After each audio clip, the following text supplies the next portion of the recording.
This is News Talk 95.1 FM, 790 AM KFYO, and it's Thursday. We've got the Car Pro Jerry Reynolds on the line. Jerry, how's it going? Good, guys. How y'all doing? We're doing well. We're trying to get through everything that's going on, coronavirus and riots and everything else. But other than that, we're good. Yeah, same here. It's I think the protests have been more of a distraction lately than the virus. Yeah. Especially here in Dallas, we've had protests all over town every day. But the last couple of days, at least, they've been peaceful, so that's been nice. Yeah, I was hearing that I guess a couple days ago that Deep Ellum was torn up pretty bad. It was a disaster. One of my dealers in Santa Monica, Lexus dealer, his place just got really, really hurt. Busted windows and damaged cars. And I had a dealer yesterday in Fort Worth that closed early, and they put every car they could jam into their showroom on and had armed guards outside. It's been a bit of a mess, guys. But Yeah. while all this is going on, I've been riding around in a very bright red Mercedes. It's a very nice looking car too. It is. Jerry, you have about the best gig I've ever so seen. many comments on it this week. It's the CLA35. It's an AMG version, which means it's got a more powerful engine than regular Mercedes, just like it. Different wheels, different suspension. The body is slightly different. This is what I would call an entry-level performance car. So, it's not lightning fast like a lot of Mercedes are. It's got 302 horses, but it's a fairly small car. So when you're driving it, it feels like a lot more than 302 horses. This thing will absolutely fly when you floorboard it. It really surprised me the first time. It's all-wheel drive, so it gets good traction. It's got Recaro seats, which are very comfortable. And pretty. Of course, I'm sorry? And they're beautiful seats. Just they the way they're really put are. together.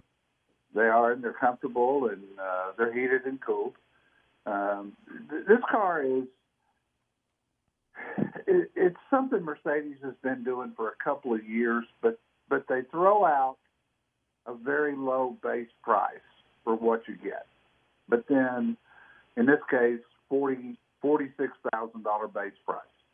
Okay, well, that's not bad for a near sports car. But then you start putting options on it, and you run the price to $62,000, which Jerry, is a lot of money for a car this size. Are you and there? That's something that Mercedes and some of the other luxury brands have been doing in the last few years. That gives them, I think, a lot of room to do their incentives and rebates and things like that. But the car itself is a joy to drive. Do I think it's worth $62,000? No, I don't. But it has been a fun week. Yeah. Go ahead, Dave. Well, yeah, I was just going to say. Well, now I've forgotten what I was going to say. Is if for 62,000 or what did you say, 42,000? It must be pretty well stripped down.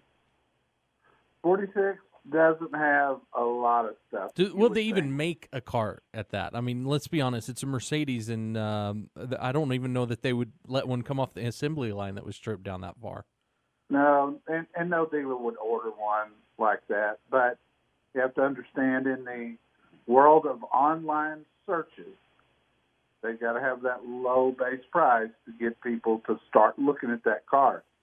The difference Tell me how the in the resale numbers is of on people the searching Mercedes. for a car in the $40,000 range versus the $60,000 range, there's going to be 3 times the $40,000 range people looking.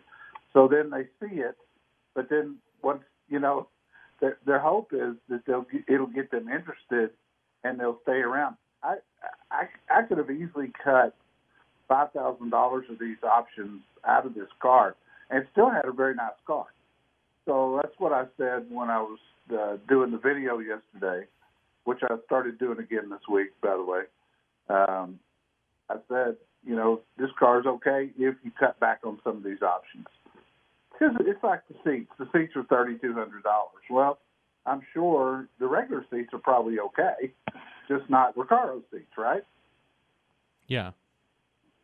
So that's just, it's something the industry is doing right now. We got the partial list of sales numbers in for May yesterday.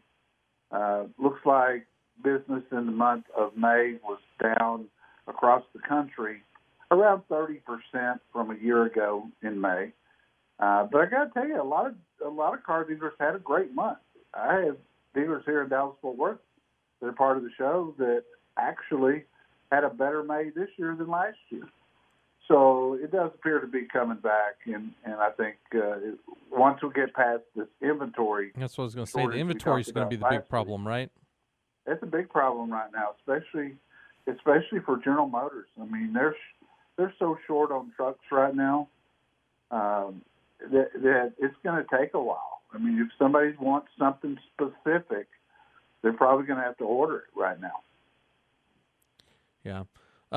So I was looking. I was thinking about this Mercedes, and I was just wondering. $62,000 really doesn't seem that bad for a Mercedes, even though it's small. No, it's the least expensive AMG car you can buy, for sure. Is this they used to. Mercedes went to.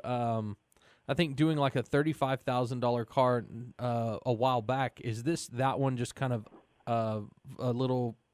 Yeah. I guess what would the term be with inflation?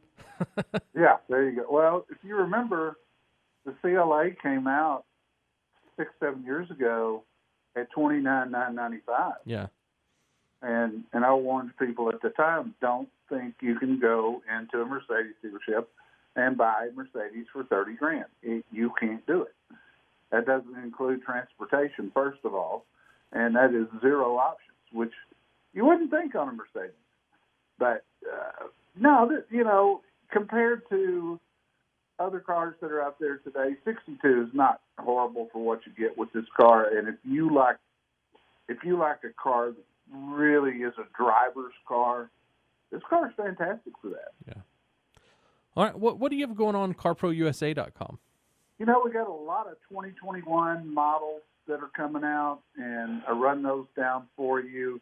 A new Acura TLX, the first ever RAV4 hybrid, plug-in hybrid from Toyota, which is going to be a huge hit. I promise you that. But I think the one that actually stood out to me was we've got a new Mustang Mach-1 coming out, and it's been 20 years since we've had one of those. So retro car, bringing it back. We'll see it later this year. Big 5-liter V8 under the hood. And this article that we put up. I want it to look like a 69. Yeah, exactly. And we give you pictures of some of the older Mach-1s. Boy, I tell you, that was a great car. That car always fit between the Shelby and the base Mustang. This car is going to be track ready if you want it to be.